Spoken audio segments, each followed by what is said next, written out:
Tiens, j'ai plus d'essence. Bonjour, alors face au problème de l'augmentation des prix à la pompe, on va voir un petit exercice qui va nous permettre de faire le plein de super. Comment ça, vous avez plus d'essence? Alors, on est sur une route, d'accord? Voilà, on voyage sur une route, en Algérie évidemment, où les stations-service qui nous permettront d'avoir de l'essence sont les nombres premiers. Une station-service nous donne autant de litres que le nombre. Par exemple, le nombre premier 7, si on y arrive, nous délivrera 7 litres de super, mais de super premier. La consommation d'essence, elle est toute simple.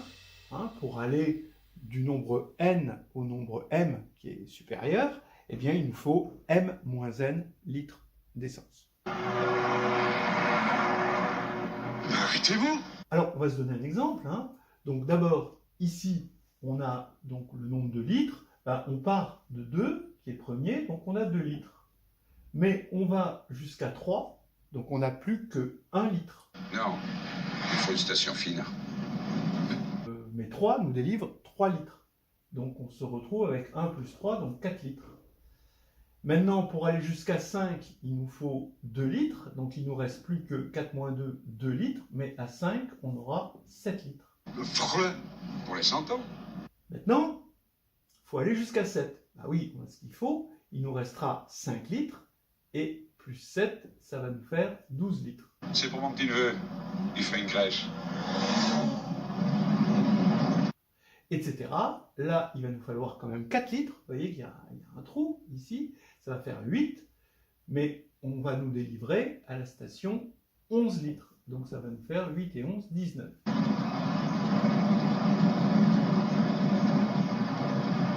Et puis là, on va avoir jusqu'à 13, 17, 17 et 13, 30 litres.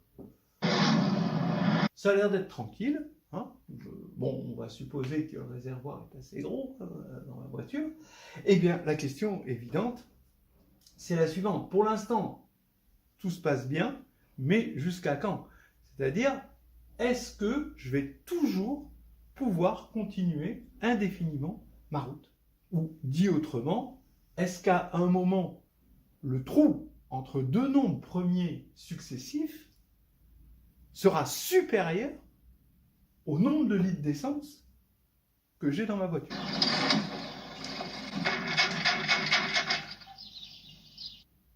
Je vous laisse réfléchir à ce problème et je vous donne rapidement une petite solution et ensuite une grosse discussion. Ne vous fâchez pas, monsieur Milan! Alors, allons-y pour la solution. On va appeler PI le ième nombre premier, en commençant par P1 égale 2, P2 égale 3, P3 égale 5, etc. Et à l'étape 1, on part avec P1 litre, 2 litres. J'affirme, si vous avez un petit peu bidouillé avec votre stylo préféré, eh bien, vous voyez qu'à l'étape N, on aura P1 plus la somme des N-1 premiers litres. Voilà, parce qu'on est parti de P1 quand même. Voilà. Bon, la récurrence est toute simple. Si vous admettez l'hypothèse de récurrence à l'étape N, qui est vraie en initialisation, alors à l'étape N plus 1, vous allez avoir le nombre d'essence que vous aviez à l'étape N. Il faut ensuite que vous alliez jusqu'à Pn plus 1. Donc, à Pn plus 1, il vous faut Pn plus 1 moins Pn, parce que vous êtes arrivé quand même à Pn.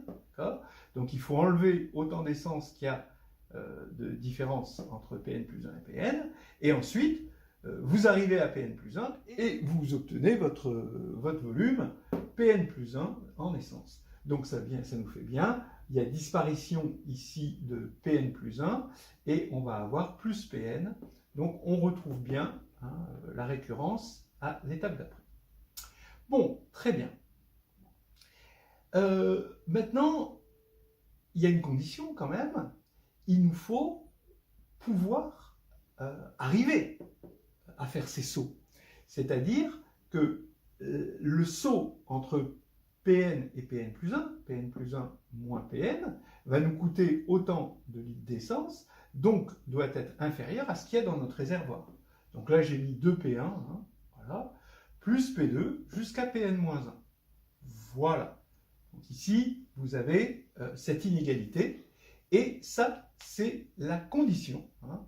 A-t-on vraiment, tout le temps, alors maintenant je vais passer le Pn de l'autre côté, et il va venir se ranger à côté des autres, et on veut avoir la condition, est-ce que les nombres premiers, et là on tombe sur une condition, sur les nombres premiers, qui n'est pas évidente a priori. A-t-on toujours Pn plus 1 inférieur ou égal à 2P1 plus P2 plus Pn-1 plus Pn. Voilà. Est-ce que notre système va pouvoir continuer à rouler en algébrique? Eh bien, toute cette question poignante tient dans cette inégalité et qui n'est pas évidente. Donc, face à ce problème très actuel de l'énergie, vous avez le choix entre Xavier Bertrand et Joseph Bertrand. Alors, bien sûr, Joseph Bertrand. Qu'est-ce qu'il dit? Entre un nombre et son double, bon, un nombre plus grand que 2, hein, et son double, il y a toujours un nombre premier qui vient s'initier. Ça s'appelle le postulat de Bertrand. Alors, en particulier, Pn plus 1 va se situer entre Pn, le nème nombre premier, et son double. 2 fois Pn. Voilà. Donc, montrons par récurrence, parce que c'est ça qu'il faut montrer, cette inégalité. Donc, on suppose qu'elle est vraie à l'ordre n-1, donc j'écris Pn inférieur à 2P1 plus P2 jusqu'à Pn-1. Et maintenant, qu'est-ce que je dis? Là, d'après le postulat de Bertrand, Pn plus 1, il va être plus petit que 2Pn. On sait qu'il va y avoir un nombre premier entre Pn et 2Pn. Donc forcément, il y aura le plus petit de cela sera le Pn plus 1. Donc Pn plus 1 est inférieur ou égal à Pn plus Pn, mais Pn est inférieur à ça, par récurrence, donc j'écris ça, et là j'ajoute Pn, donc je mets juste Pn bout à bout, et je retrouve la récurrence à l'étape n. Voilà. Donc c'est montré, et grâce au postulat de Bertrand, eh bien, on sait qu'on pourra rouler.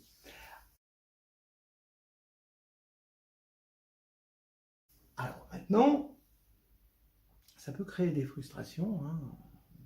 On peut se dire, oui, mais comment on démonte le postulat de Bertrand?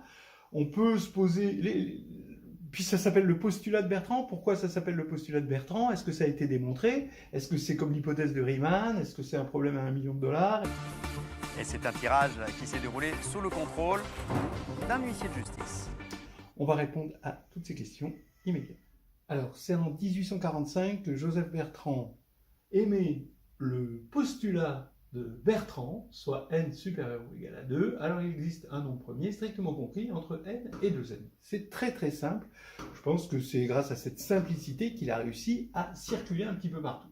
Bon, ça s'appelle encore maintenant le postulat de Bertrand, alors que ça a été démontré par Tchebychev en 1850. C'est-à-dire qu'on devrait normalement appeler ça dans le langage courant théorème de Tchebychev ou à la limite théorème de Bertrand-Tchebychev. Ça prouve que déjà à l'époque, c'était pas cool avec les Russes. Ensuite, il y a eu une preuve un peu plus lisible de Ramanujan, hein, qui l'a fait avec sa méthode à lui, c'est-à-dire en discutant la nuit, pendant son sommeil avec sa déesse tutélaire. Je pense que la preuve d'Erdos est la preuve la plus présentable dans l'état actuel. Bon, alors déjà, quand vous voyez ce trio, vous vous dites quand même, il y a du level. Hein. Alors Erdos, il est plus à présenter, hein, le mathématicien errant, voilà, avec sa méthode, c'est la méthode que tout mathématicien devrait avoir. Une tête, un stylo, une feuille. Voilà. Et ensuite, on recopie dans un petit carnet et on met le carnet au chaud. Voilà. Je pense que parmi les 3 méthodes, si on veut rester amis, il vaut mieux que je vous parle de la méthode de Erdos. C'est probablement la plus convaincante et la plus reliée à nos connaissances en mathématiques quand on est en master. Hein, voilà. Voilà, alors on va appeler ça le théorème de Bertrand-Tchebychev et ce sera notre contribution à la paix dans le monde et en Ukraine en particulier. Alors, qu'est-ce qu'il dit? Il dit donc que pour n supérieur à 2, il existe P, alors quand je dis P, ce sera toujours un nombre premier, tel que P est strictement compris entre n et 2n. Alors bon, on va utiliser deux ingrédients principaux, et puis un petit peu d'huile de coude, faut reconnaître. Bon, c'est quand même merdos, hein, voilà. La formule de Legendre et l'inégalité de Chebyshev. Que dit la formule de Legendre? Elle est assez classique, je l'ai même vue posée à un oral d'agrégation interne. Hein, donc, et c'était même plus compliqué que ça, parce que c'était sur les nombres binomiaux.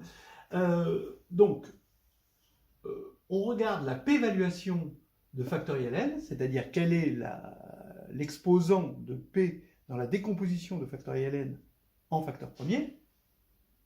Bon, donc vaste problème.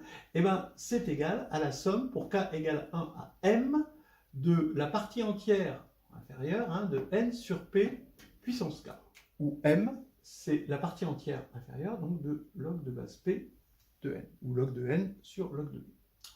Voilà. Alors, bon. Donc déjà, ça nous fait une formule. Une deuxième formule, c'est l'inégalité de Chebyshev. Le produit des nombres premiers, p, qui sont inférieurs à un réel x, est inférieur, bon, alors x est un réel positif, supérieur à 2, hein, est inférieur à 4 puissance x. Voilà. Ce qui n'est pas tout à fait évident, hein, et là, il va y avoir effectivement de la distribution des nombres premiers. Là, non, hein, mais là, il va y en avoir.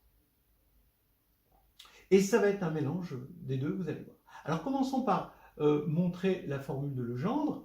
Au départ, on sait que nu-p, donc la p-évaluation, ça transforme la multiplication en addition, hein, puisque c'est des exposants hein, qu'on a. Donc, il faut regarder la somme. Donc, comme ça, c'est le produit de i égale 1 à n de i. Et bien, ça va être la somme de i égale 1 à n de nu-p de i, tout simplement. Maintenant, on se pose la question suivante. Pour k fixé, combien y a-t-il de i tel que nu-p de i égale k? D'accord? C'est une façon de compter ici cette somme. Alors, regardons déjà. On va faire le tri. Dans un premier temps, on va regarder le nombre de i tel que nu-p de i est supérieur ou égal à k. Donc, il va y avoir déjà un premier candidat, c'est pk, ensuite 2pk, 3pk, jusqu'à p-1 pk, p fois pk, s'il y a lieu, hein, si ça se trouve on dépasse ça. Le tout, c'est de rester toujours inférieur à n, parce que les i, ils vont de 1 à n. Donc on va aller jusqu'où? Donc il faut trouver, dans un premier temps, avant de faire le tri, hein, et de sélectionner ceux où c'est pile égal à k, eh bien il faut trouver tous les j, tels que j fois p puissance k est inférieur à n. Alors ça c'est facile, c'est la partie entière de n sur p puissance k. Bon. Mais maintenant, tous ces nombres sont de p-évaluation k ou plus. Donc il faut virer ceux qui sont de p-évaluation strictement supérieure à k. Donc ça c'est facile, d'après ce qu'on a vu, c'est la partie entière de n sur p puissance k plus 1. Donc le nombre de i où on a pile l'égalité, c'est partie entière de n sur p puissance k moins partie entière de n sur p puissance k plus 1. Ce qui va faire que, d'après notre formule ici, on va avoir k avec une multiplicité égale à celle-ci. Maintenant, donc, je pars de k supérieur à 1, et donc nu-p de factoriel n, c'est la somme des k facteurs de cette différence-là. Et là, maintenant, ça se catapulte, parce que le k n p sur p puissance k va disparaître en partie avec le moins k-1 n sur p puissance k qu'il y a auparavant. Et donc, il va rester qu'un seul n sur p puissance k en partie entière. Donc, ce qui va nous faire somme de n supérieur ou égal à 1 de partie entière de n sur p puissance k, comme c'était écrit là. Et on va jusqu'où? On va jusqu'à ce qu'il n'y ait plus de i possible, tel que nu-p de i égale k. C'est-à-dire, on va jusqu'à ce que p puissance k soit strictement supérieur à n, comme ça on ne pourra même pas démarrer une suite comme ceci. C'est-à-dire k strictement supérieur à log p de n. Et comme k est entier, il faut éliminer les k qui sont strictement supérieurs à cet entier-là, la partie entière de log de base P de n. Donc voilà, c'est la formule de Legendre, assez classique en combinatoire et à la grecque. Alors maintenant, passons à la preuve de l'inégalité de Tchebychev. Et on voit que cette inégalité est quand même une chose non triviale sur la distribution des nombres premiers. Hein. Et donc c'est pour ça que ça va... Alors évidemment, c'est pas ce qu'il y a de plus fin actuellement sur cette distribution, mais c'est quand même quelque chose de non trivial, et c'est ça qu'on va voir. Alors regardez, c'est une petite récurrence, non pas si petite que ça, c'est une récurrence avec quelques finesses. Je prends un nombre premier situé entre m plus 1 et 2m plus 1, strict et large.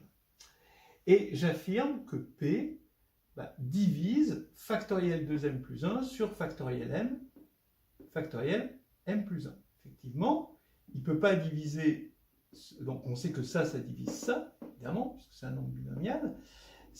P ne peut pas diviser ça parce qu'il est plus grand que m plus 1 et donc plus grand que m, voilà. Et par contre, il est plus petit que 2m plus 1, donc il va diviser ça, et par Euclide, il va diviser ça. Donc il divise le nombre binomial 2m plus 1, m. Ce qui va faire que, quand on va décomposer ce nombre binomial en nombre premier, il y aura déjà tous les nombres premiers compris entre m plus 1, strict, et 2m plus 1, large. Donc ce qui veut dire que le produit des nombres premiers, ça va être inférieur au nombre binomial 2m plus 1, m. Puisque dans sa décomposition, il y a déjà tout ça, avec certaines valuations, et dont on est sûr qu'elles sont supérieures à 1 ici. Donc on a cette inégalité-là. Maintenant, on va montrer l'inégalité de Tchebychev pour x, un nombre impair. Bon. Alors, on va le faire par récurrence, et regardez cette récurrence. On regarde donc le produit des nombres premiers plus petit que 2m plus 1, ici, et il faut montrer que c'est inférieur à 4 puissance 2m plus 1. Eh bien, ça, je vais le décomposer en deux. Les nombres premiers plus petits que m plus 1, et m plus 1 est strictement plus petit que ça, donc on va pouvoir appliquer la récurrence, ça va être inférieur à 4 puissance m plus 1, fois le produit des nombres premiers ici. Mais ça, d'après ce qu'on vient de voir, c'est inférieur à 2m plus 1, m, le nombre binomial. Voilà. Mais, qu'est-ce que c'est que ce nombre binomial? Il est sur le triangle de Pascal, il est sur une ligne, la ligne 2m plus 1 du triangle de Pascal, qui, comme 2m plus 1 est impair, cette ligne, elle est divisée en deux, hein, vous voyez bien. Bon, par exemple, prenons la ligne 3, hein, 1, 3, 3, 1. Voilà. Elle est parfaitement symétrique, 1, 3, 3, 1. Voilà. Et on va dire que quand on va faire la somme de cette moitié-là, hein, de la ligne, on peut bien parler d'une moitié de ligne puisqu'on est sur une ligne impaire, et bien, quand on fait cette somme-là, ça va faire 2 puissance 2m plus 1, donc ça c'est la somme totale, divisée par 2, par symétrie, et donc forcément, comme on a une somme d'éléments positifs qui donne ce nombre-là, chaque terme est plus petit. Bon, voilà. Donc ça nous fait que 2m plus 1m est inférieur à 4 puissance m. Bon, une égalité facile. Donc maintenant, le bilan des courses, c'est que ceci va être inférieur à 4 puissance m plus 1 fois 4 puissance m, donc 4 puissance 2m plus 1, et on a notre récurrence quand x est impair.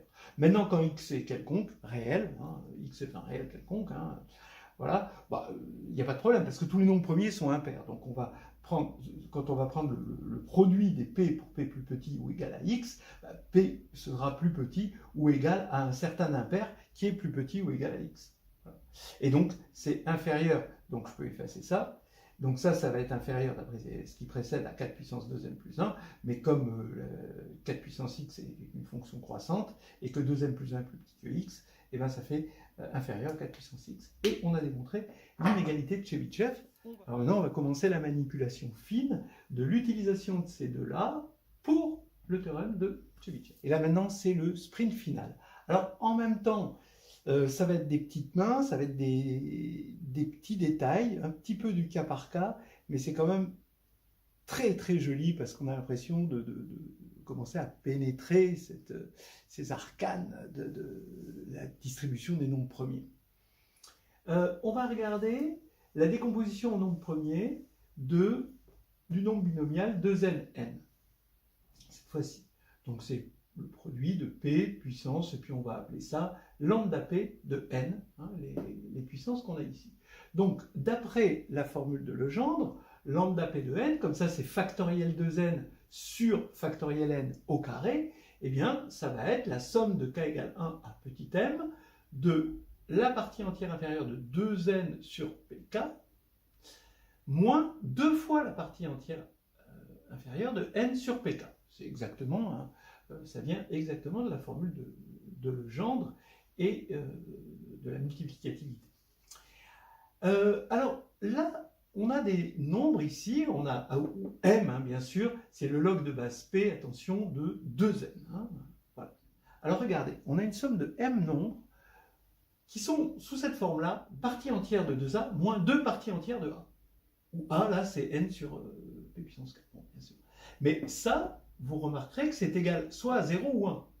En fait, c'est facile de voir que quand vous décomposez a en sa partie entière plus sa partie fractionnaire, qui est plus grande que 0 et strictement plus petite que 1, eh bien, de deux choses l'une.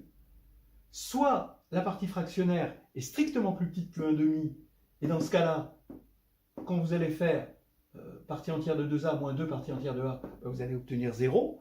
Soit alors, la partie fractionnaire est supérieure ou égale à 1,5, tout en étant évidemment strictement inférieur à 1. Et là, dans ce cas-là, quand vous allez multiplier par 2, on va avoir ça qui va être impair et ça qui va être pair. Et évidemment, on aura 1 comme différence. Voilà. Donc ça, vous pouvez le vérifier, c'est très, très facile. Donc c'était une petite remarque préliminaire. Et maintenant, on attaque le théorème de Bertrand-Tchebyshev. Eh bien, on va supposer qu'il n'existe pas de P entre n et 2n, de P premier. Bon. Alors, commençons comme ça. Ça fait que 1 plus 1 puissance 2n, c'est la somme des coefficients binomiaux sur la ligne 2n, hein, du triangle de Pascal. Voilà. Donc, comme le nombre maximal sur le triangle de Pascal, maintenant, comme on a un nombre impair d'éléments, puisqu'on est sur une ligne paire, eh bien le nombre maximum, hein, c'est très facile de voir que ça va monter jusqu'à 2n, et ensuite ça redescend. Donc c'est inférieur ou égal à 2n plus 1, c'est-à-dire le nombre de termes, fois le nombre binomial 2n. Bon. Mais 2n, c'est le produit des nombres premiers, ici, puissance lambda p n. Pour, évidemment, vu ce nombre-là, comme il est fait, son numérateur, son dénominateur, les nombres premiers vont être plus petits ou égaux à 2n. D'après Euclide, il n'y a que des nombres premiers plus petits que 2n qui peuvent apparaître là-dedans. Hein, regardez bien ça. Mais, comme il n'y en a pas entre n et 2n, eh bien, ça veut dire que tous les nombres premiers, ils vont être plus petits que n, maintenant. Donc, je peux me restreindre ici à p plus petit que n avec lambda p puissance n.